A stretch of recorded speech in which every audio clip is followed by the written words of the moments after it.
Do you think he knew I loved him? And not just me, but the thousands of me's, a whole community of me's. Those have been my prevailing thoughts ever since I learned about Chuck's death. I've been vacillating between anger, shock, frustration, denial, so much denial, because I could just treat it like this is a seasonal departure. But Chuck, one of my first friends in P-Town, he won't be there when I return. He won't be there to greet me with his big blue eyes like the sky, his white, broad smile as vast as the sea, and the warmth of his embrace, like the sun itself, welcoming me home.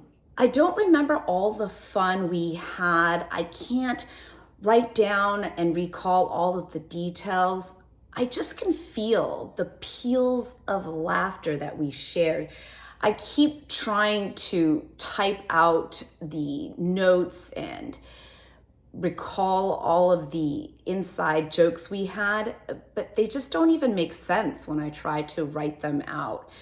We met at June Bar. That was the first time I saw Chuck and remembered. He was a server there, and he had come around to tell us about the dessert specials. One was bread pudding, and I remember looking at handsome Chuck, poking him in the chest and saying, "You're the bread pudding." There was also that time that he had to pitch in and help as host at Siobhan's pop-up Sal's over at Local. And he said that he was just, taking calls, making reservations, writing everything down. And later that night, apparently Siobhan had called him and asked, "Chuck, what'd you do? It's a mess over here." And he said, "I don't know, I was just doing what you always do. I see you doing, erasing this, writing that, saying yes, taking calls, and accommodating everyone."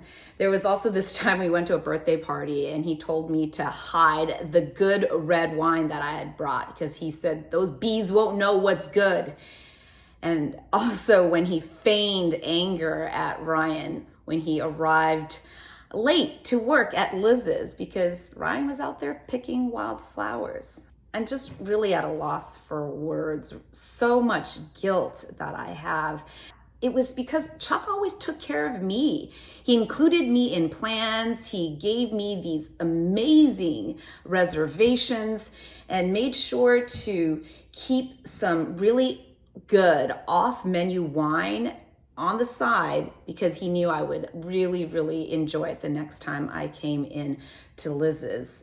And also that last time that I saw him, maybe I should have pushed harder for him to come out and take that walk with me so that I could make sure he was okay. And the very last text message that we exchanged, I did not convey my love and support as much as I really should have. I should have really just done more, pushed more. Do you think he knew that I loved him? Not just me, but the thousands of me's, the whole ocean filled of me's. Could I have loved him more? And Ryan, I'm really so sorry that I don't have more eloquent words to honor Chuck. I worked on it and I tried to find a better way to express just my sorrow. And perhaps these words from C.S. Lewis on how we might deal with our pain could help. "No one ever told me that grief felt so much like fear. I am not afraid, but the sensation is like being afraid. The same fluttering in the stomach, the same restlessness, the yawning I keep on swallowing. At other times, it feels like being mildly drunk or concussed. There's a sort of invisible blanket between the world and me. I find it hard to take in what anyone is saying, or perhaps it's just hard to want to take it in. Chuck, I will never be done with the whys and what ifs. If there's only one thing I could be certain of, is that I was fortunate enough to know that you loved me and that you were my friend."